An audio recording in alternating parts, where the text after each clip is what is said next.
বলো স্বর্ণকমল। সোনিয়া।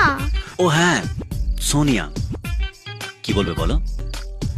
দেখো, আমি কিন্তু খুব স্পষ্ট কথার মেয়ে, খুব মডার্ন, ভালো, মনের কথা একদম চেপে রাখতে পারি না। খুব ভালো।